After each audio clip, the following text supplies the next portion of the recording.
Armando Reyes, es doctor en filosofía por la UNAM. Ha realizado estancias postdoctorales en la Trowbridge University en Melbourne, Australia, y en el Seminario de Hermenéutica del Instituto de Investigaciones Filosóficas de la UNAM. Es profesor titular B de tiempo completo adscrito al Colegio de Filosofía de la Facultad de Filosofía y Letras de la UNAM, y es autor de los libros El lenguaje de la alteridad y Ensayo sobre la hermenéutica de Hans-Georg Gadamer, y es miembro del SNI nivel 1. Y pues gracias por su presencia y le damos la palabra. Tenemos 40 minutos. 40 gracias. minutos. Muy bien. Bueno, de lo que les voy a hablar es de la inactualidad de la teoría crítica de la sociedad. En el habla cotidiana solemos emplear el término actualidad para referirnos a la vigencia o a la presencia de algo. Sin embargo, no se trata de la mera permanencia física, la cual puede ser un silencio pasivo, como el monumento de un prócer a quien nadie recuerda ya y que se mantiene en pie solo por negligencia o para evitar los costos de su remoción. Es actual, en cambio, todo aquello que mantiene una relación activa con nosotros, que nos interpela, nos mueve a actuar, nos obliga a tomar una posición. Eso no significa necesariamente que nos agrade o que lo valoremos. Una moda, un tipo de música, por ejemplo, nos puede resultar molesta, pero en la medida en la cual nos sirva como punto de referencia para definir nuestros gustos y preferencias, por ejemplo, cuando decimos, me gusta todo tipo de música, excepto el cantante o el género que cada uno de ustedes quiera, aquello de lo cual nos deslindamos es actual porque nos permite definir quiénes somos ahora.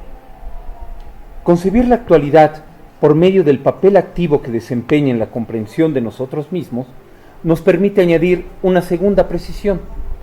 Lo actual no es forzosamente lo contemporáneo, lo que comparte con nosotros unas mismas coordenadas cronológicas. Una serie de televisión, por ejemplo, puede acompañarnos durante más de 30 temporadas de manera ininterrumpida y, sin embargo, haber perdido su actualidad en tanto que dejamos de recurrir a sus diálogos, bromas o personajes para expresar nuestros estados de ánimo o inquietudes. En contraste, un fenómeno puede ser distante en el tiempo y, no obstante, ser actual debido a que aún funciona como contraste o espejo a través del cual nos definimos.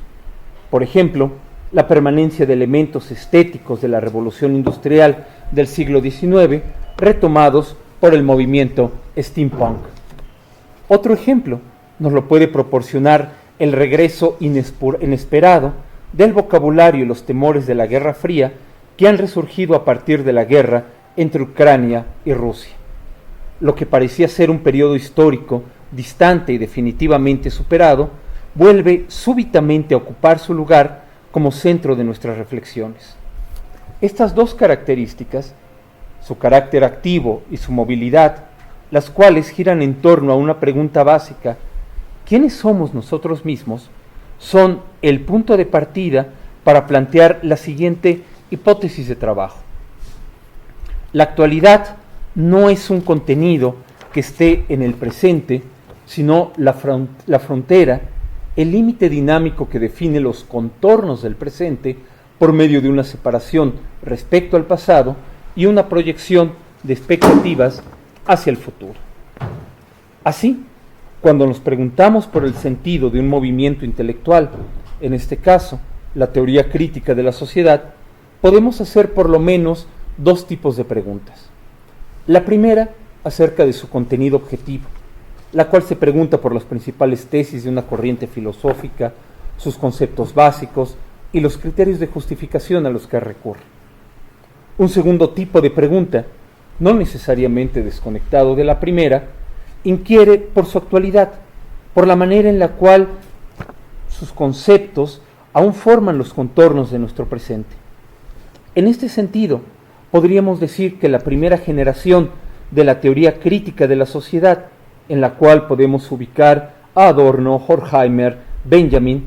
se caracteriza por una apropiación crítica de la Ilustración. Así, Adorno abre el escrito de 1927, el concepto de inconsciente en la doctrina trascendental del alma con un compromiso explícito y sin ambajes con la ilustración. Cito: la ilustración es el propósito de este trabajo. Ilustración en el doble sentido del término, es decir, como esclarecimiento de un problema conceptual, en primer lugar, pero también, en segundo lugar, como meta en el amplio sentido que la historia confiere a este término, a saber, como destrucción de teorías dogmáticas para erigir en su lugar teorías basadas en la experiencia y absolutamente ciertas para la experiencia. Fin de la cita. Quienes asumen la exigencia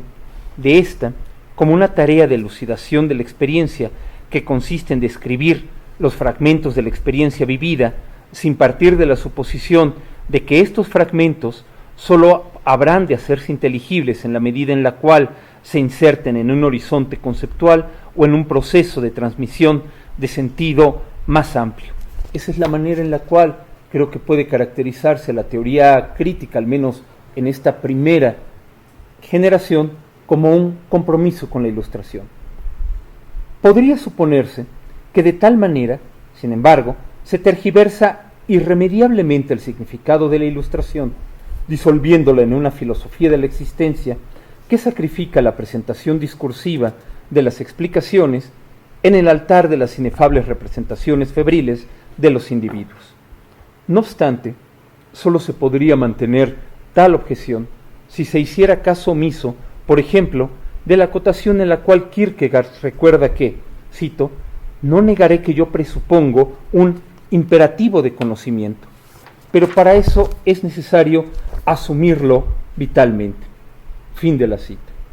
Contrario a la suposición de que esta asunción vital cometería el insensato intento de situarse más allá de los límites del lenguaje, su primer paso sería precisamente valerse de él, de los medios que la escritura ofrece para dejar que en la descripción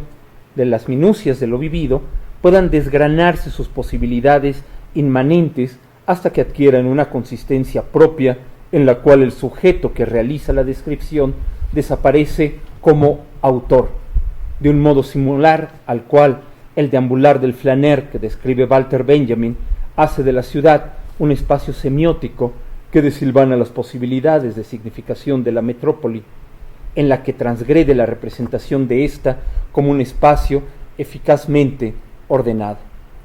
Esta desaparición del autor, un auténtico descentramiento del sujeto, al cual alude Theodor Adorno cuando señala que solo son verdaderos los pensamientos que no se comprenden a sí mismos, no es el acontecer de una verdad prelingüística que se encontrara velada por las apariencias, más bien es la condición de que, en un segundo momento, puede elaborarse el tipo de discurso verdadero que exige la ilustración como esclarecimiento y como meta. Se recordará que esta última consistía en edificar teorías basadas en la experiencia y absolutamente ciertas para la experiencia. Pues bien, con base en lo expuesto anteriormente,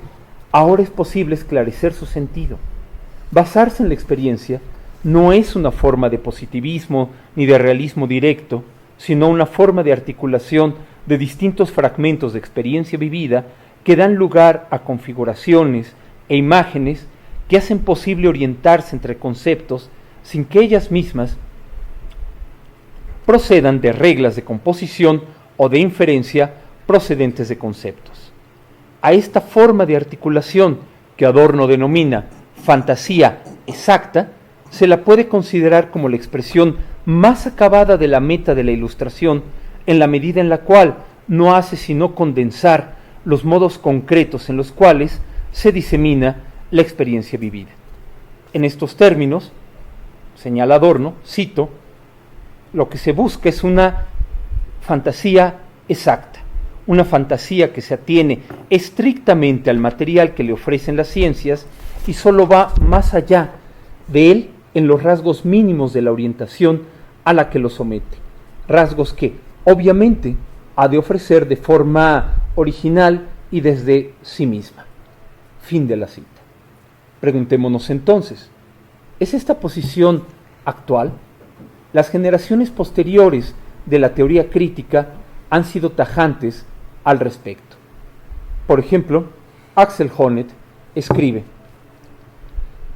hay una atmósfera de algo pasado de moda y anticuado, algo que se antoja irremediablemente perdido en lo que se refiere al pensamiento de la primera generación de la teoría crítica, que rodea a esa gran idea histórica filosófica de la teoría crítica, ideas para las cuales ya no hay más algo que pueda reflejarse, que pueda resonar en esa presencia, en esa experiencia de acelere del presente, y que adeuda más al idealismo alemán. Cuando uno ve a la teoría crítica, cuando uno ve las fotografías de sus principales representantes utilizando libreas y en un interior guillermino, uno tiene la presencia o la idea de algo que ya no está más con nosotros. Fin de la cita. Las razones de Axel Honneth son tanto de carácter metodológico como de carácter político. Desde el punto de vista metodológico y epistemológico, parece que tenemos que contentarnos con lo que Axel Honneth denomina una gramática moral de los conflictos sociales, es decir, una reconstrucción de las condiciones que hasta ahora nos han mostrado ser imprescindibles para pensarnos como sujetos autónomos, pero que, conforme avancen las ciencias sociales, perfectamente podrían ser dejadas de lado. Habría que asumir entonces esa reconstrucción falible, corregible, y dejar de lado el proyecto de una ciencia melancólica, que era la manera en la que Theodor Adorno se refería en muchas ocasiones a su trabajo, para el cual, cito de nuevo Adorno, el único modo que aún le queda a la filosofía de responsabilizarse a la vista de la desesperación es intentar ver las cosas tal como aparecen desde la perspectiva de la redención. El conocimiento no tiene otra luz iluminadora del mundo que la que arroja la idea de redención. Todo lo demás se agota en reconstrucciones y se reduce a mera técnica. Es preciso fijar perspectivas en la que el mundo aparezca trastrocado, enajenado, mostrando sus grietas y desgarros, menesteroso y deforme en el grado en que aparece bajo la luz mesiánica. Fin de la cita. El fragmento de este aforismo de Mínima Moralia parece condensar a la perfección el sentido global del pensamiento de esa primera generación de la teoría crítica de la sociedad. Sin embargo, el modo de entender la unidad resultante cambia drásticamente de una interpretación a otra. En aras de la exposición, consideremos interpretaciones que se sitúan en polos opuestos. Por un lado, la de los herederos de la teoría crítica, Jürgen Habermas o Axel Honneth, encontrarían en esta cita la prueba contundente de que el pensamiento de Adorno representa un romanticismo tardío, incapaz de asumir que la diferenciación de esferas de sentido propia de la modernidad es un proceso social y cognitivamente irreversible. Y la manifestación de esta incapacidad sería el constante recurso al concepto de redención, entendido como el anhelo del que todas las divisiones entre sujeto y objeto producidas por la conciencia reflexiva se cierren y se lleven a una unidad en la que el contacto sensible con el objeto baste y sobre para que participemos de sus características esenciales. En ese aspecto, uno podría decir, con la segunda generación de la teoría crítica, Jürgen Habermas, con la tercera generación, Axel Honneth, Rainer Frost, Jaeggi, que no podemos seguir pensando en términos de una reconciliación, de una redención, y que por lo tanto el pensamiento de la primera teoría crítica es totalmente inactual. Eso en lo que concierne a lo metodológico. En lo político habría también un rasgo adicional de esta inactualidad. ¿Por qué? Porque en lo político ya no esperamos, como Walter Benjamin, una interrupción revolucionaria. un cese abrupto de la manera en la cual llevamos a cabo nuestra experiencia para que irrumpan nuevas formas de relación con el mundo y con nosotros mismos. Esos escritos crípticos y cargados de imágenes, como señala Susan Buck-Morss respecto a Benjamin, se prestan fácilmente a los métodos postestructuralistas de lectura, pero es sorprendente que el impulso revolucionario de la escritura de Benjamin haya despertado tan poco interés en estos círculos. Este impulso solo sobrevive en tanto anacronismo, casi como un arcaísmo exquisito, señala Buck-Morss. Es notorio cómo ella atina al observar que la actitud detrás del desinterés en el impulso revolucionario de la obra de Benjamin no se debe a que se le considere un rasgo menor o secundario de su pensamiento, sino a su presunto carácter anacrónico, pasado, como si la idea de revolución ya no apelara a la expectativa común de transformar el futuro, sino que se refiriera a una ilusión obsoleta que no encierra otra cosa más que nostalgia por un mundo en el que las distintas esferas de la vida formaban un panorama completo. Desde este punto de vista, Benjamin sería un gran nostálgico, que está su obra marcada por un doloroso impulso hacia una totalidad o unidad de la experiencia, a la cual la situación histórica amenaza con despedazar en cualquier momento. En esa medida, la omisión de la visión revolucionaria de Benjamin parece deberse menos a una falta en las herramientas exegéticas de sus intérpretes que a la incapacidad de la experiencia contemporánea de integrar pasado, presente y futuro en una estructura estable. Este tiempo dislocado se caracteriza por un presente continuo, obsesionado por un pasado que, sin embargo, ya no proporciona guías de acción y en el cual el futuro está prácticamente ausente. En semejante escenario, no es casual que lo que Benjamin consideraba una praxis revolucionaria dirigida a abrir el futuro sea considerada hoy como la manifestación de un pasado irremediablemente perdido. Pues, si el futuro ha terminado por desaparecer del espacio cerrado del presente, entonces el único lugar al cual se le puede enviar es al pasado. Así, entre más se conocen los detalles y minucias del pensamiento de Adorno, de Horkheimer o de Benjamin, menos actuales se vuelven debido a que la fuerza que los animaba se hunde en el pasado. ¿Dónde estaría hoy el presente? ¿Dónde estaría hoy, uno podría decir, la actualidad de la teoría crítica? Bien, uno podría señalar a manera de ejemplo el trabajo de Rainer Frost, quien en Normatividad y Poder hace un análisis de dónde se encuentran actualmente esas patologías del poder que engendran y reproducen formas de dominación. Y él las encuentra en lo que denomina un poder nominal. ¿En qué consiste ese poder nominal? Consiste en estructuras y relaciones que son no recíprocas y que tienen que ver con la manera en la cual hacemos prácticas de justificación de las narrativas con base en las cuales nosotros nos explicamos a nosotros mismos. En la medida en la cual esas narrativas dentro de la cual presentamos y ofrecemos razones con base en las cuales construimos nuestra propia identidad, en muchas ocasiones esas narrativas forman un espacio de razones. Aquí Rainer Frost está retomando el concepto de espacio de razones del filósofo estadounidense Wilfrid Sellars, que legitiman y reproducen discursos de dominación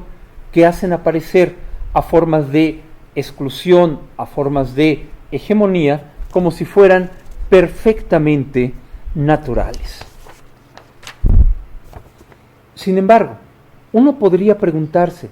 hasta qué punto estos diagnósticos, como el diagnóstico de Rainer Frost de un poder neumonal, dejan de lado justamente el carácter dinámico de la actualidad, es decir, la manera en la cual ésta es un límite móvil que define el presente y no un contenido, entre otros, de este presente. O, para ponerlo en otros términos, ¿hasta qué punto la teoría crítica contemporánea está más inclinada a acomodarse en el presente que a cuestionar los límites de ese presente? Pensemos, de nuevo, en el caso de esa noción de poder noumenal de Rainer Frost, según el cual, cito a Frost, el poder siempre se despliega en el espacio de la comunicación, aunque esto no significa que ese espacio de la comunicación y la comunicación misma esté bien fundamentado. Sin embargo, es siempre discursivo en su carácter y la lucha del poder es una lucha acerca de la posibilidad de estructurar ese conjunto dominante de formas de justificación que otros, y con base en la cual otros construyen las prácticas reflexivas con base en las cuales definen su propia identidad. Fin de la cita. Bien, y la pregunta que uno le puede formular al trabajo de Rainer Frost es: ¿de qué manera esa idea de que hay un espacio de razones, de que hay una estructura de comunicación que va a atravesar, que va a recorrer quiénes somos, que va a recorrer nuestra propia subjetividad, deja de lado hasta qué punto esos discursos y esas formas de dominación están todo el tiempo presentes, atravesando la constitución misma de nuestra subjetividad? Es decir, hasta qué punto forman la manera en la cual hacemos una unidad con base en todas esas vivencias, todos esos pequeños fragmentos de experiencia con base en las cuales nos estamos describiendo y formando a nosotros mismos. Y creo que esa pregunta, no acerca de cómo las formas de dominación van a constreñir la elección de las razones que nosotros damos, sino cómo esas formas de dominación atraviesan y recorren la posibilidad misma de formación de la subjetividad, es lo que sí está presente en esa primera generación de la teoría crítica y, contrario a lo que podría suponerse desde Rainer Frost o desde Axel Honneth, nos muestran no su inactualidad, sino, en contraste, su actualidad. En otras palabras, en esa incapacidad de encontrar acomodo en el presente, en esa incapacidad de poder dar conceptos o elementos para un vocabulario basado en la idea de democracia o basado en la idea de comunicación, en breve, en la resistencia a acomodarse en la totalidad social. Ahí es donde estaría la actualidad de la teoría crítica de primera generación. Esta reflexión acerca de la necesidad de perforar las formas estructurales de poder y no simplemente buscar un acomodo en ellas, es lo que, a mi juicio, le da la actualidad a la primera generación de la teoría crítica de la sociedad. En el seno del trabajo de Benjamin y Adorno, esto puede verse en la manera en la cual enfrentan un problema metodológico fundamental. ¿Cómo es posible hacer una crítica a la estructura total de la sociedad de tal manera que sea posible mantener viva la esperanza de que alguna vez llegue a ser una realidad correcta y justa? El problema surge, por un lado, debido a que una crítica parcial de la realidad, esto es, una crítica que se detenga solo a examinar las formas de desigualdad, violencia o exclusión en un solo aspecto, campo de la realidad, económico, jurídico, político, nunca va a comprender y mucho menos erradicar las causas estructurales de las mencionadas formas de desigualdad, violencia y exclusión. Por otro lado, ante la conciencia del carácter parcial y limitado de las críticas a la sociedad basadas en una disciplina particular, parece que lo mejor es recurrir a una teoría general mediante la cual sea posible identificar las razones básicas por las cuales las relaciones sociales tienden a reproducir formas de dominación y violencia en distintos campos: laboral, familiar, sentimental, etc. El problema es que cuando tratamos de encontrar esa teoría general, lo que, en este caso, Teodor Adorno encontró es que la filosofía contemporánea tiene que renunciar, cito, a aferrar la totalidad de lo real por la fuerza del pensamiento. La adecuación del pensamiento al ser como totalidad se ha desintegrado. Fin de la cita. Es decir, no hay una manera en la cual la filosofía pueda aprehender conceptualmente la totalidad de lo real. En resumen, el problema metodológico que enfrenta esa primera generación de la teoría crítica es que si criticamos algo, una forma de dominación o de poder en particular, no estamos criticando nada. Y si criticamos la totalidad de la estructura social, nuestros conceptos son impotentes para aprender cuál es la estructura total, cuál es la normatividad intrínseca que regula las distintas manifestaciones de la vida social. Así, el problema metodológico básico de la teoría crítica consiste en elaborar una forma de discurso filosófico que reconozca ambas dificultades, es decir, que no renuncie a entender la dinámica de las sociedades occidentales contemporáneas,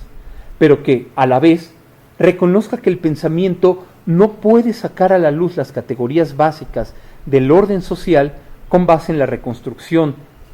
de la manera en la cual vivimos nuestra experiencia. ¿Cómo resolver este problema metodológico? Para responder a esta pregunta debe observarse lo siguiente. En primer lugar, ¿cuál es el tipo de pensamiento que se considera rebasado? Cuando, por ejemplo, Adorno habla de esa adecuación del pensamiento al ser, cuando la critica, cuando dice, no es posible. Lo que está objetando, creo, son las pretensiones metodológicas del idealismo alemán. Dejar que la experiencia muestre su sentido intrínseco. Hacer una fenomenología, más no en el sentido en el que la mesa anterior lo describía, es decir, mostrar el logos del fenómeno, sino, y es lo que habría tratado de hacer el idealismo alemán, tratar de ir del fenómeno hacia el logos, hacia la razón, hacia la estructura total de la experiencia. En segundo lugar, hay que notar de qué manera el diagnóstico de crisis del idealismo hace imposible todo intento de volver a una realidad pura y cristalina.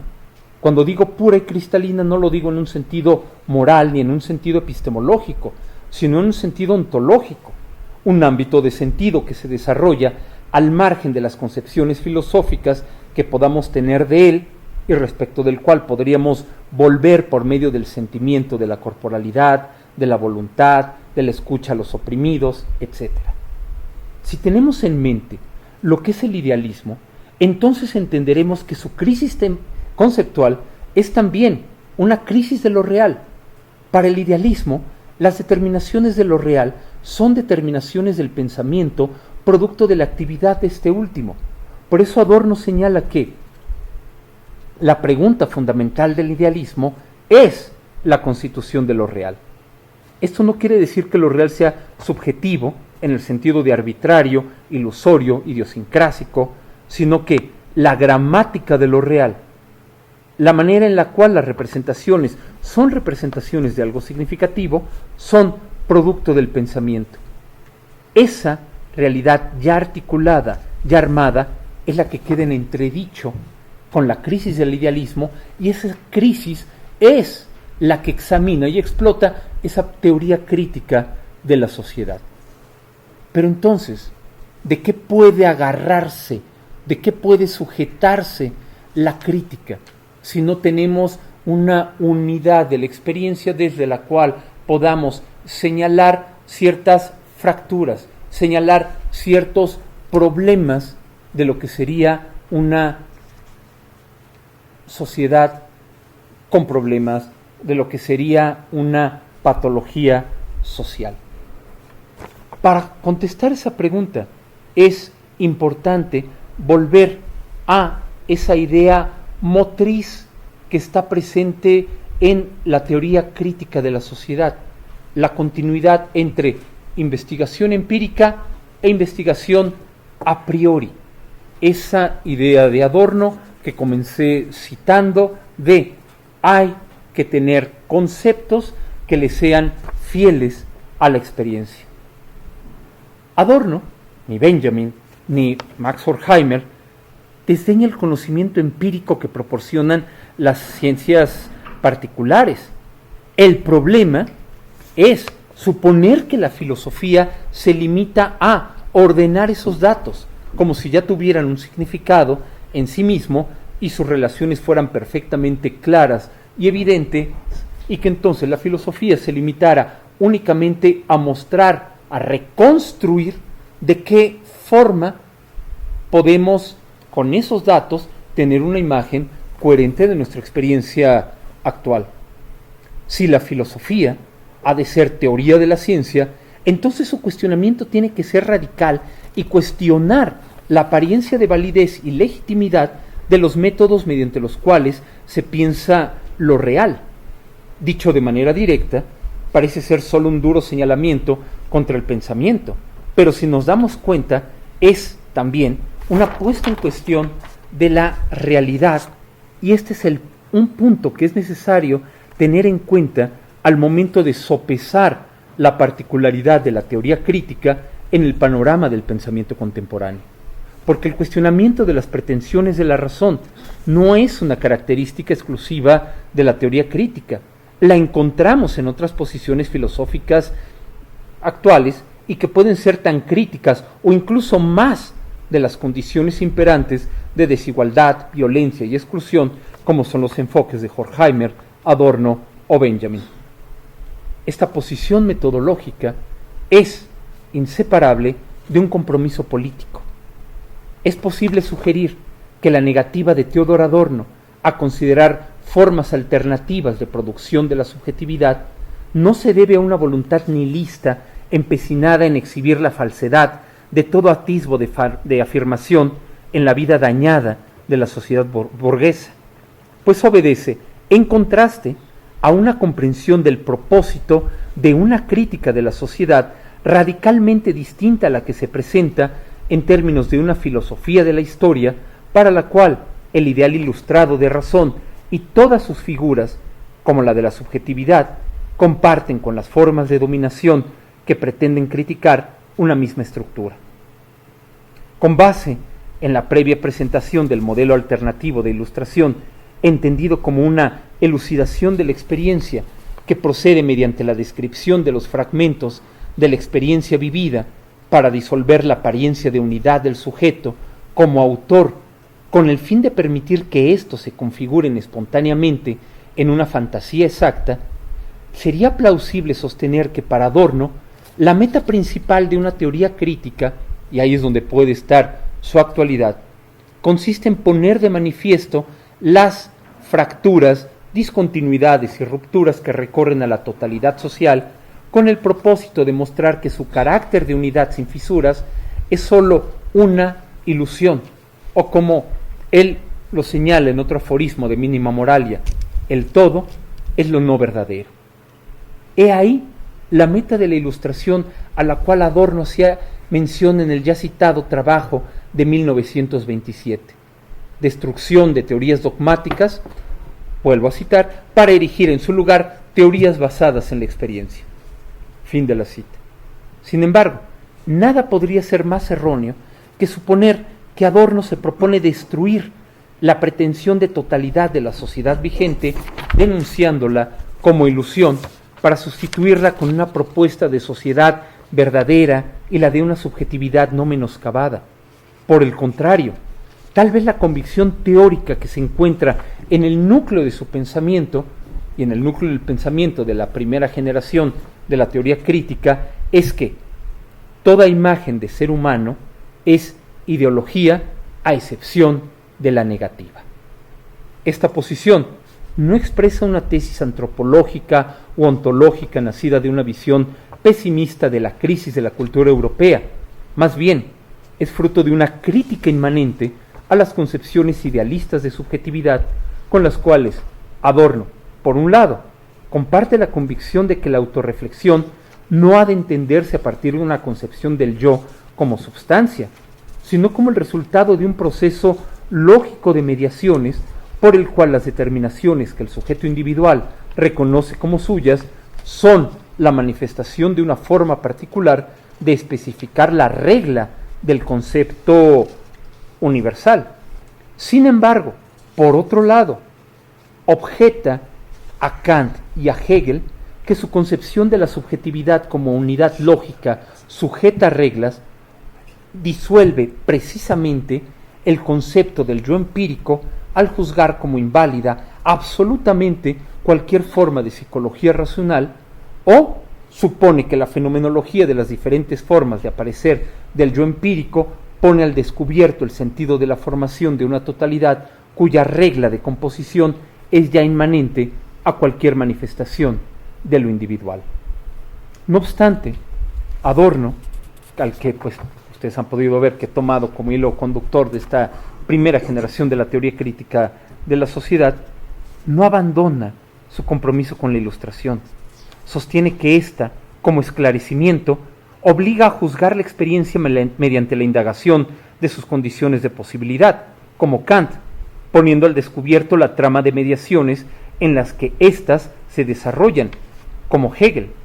Al mismo tiempo, su idea de ilustración como meta exige que la pregunta por las condiciones de posibilidad no ve en lo finito un obstáculo para dar cuenta de manera exhaustiva de tales condiciones, contra Kant y con Hegel,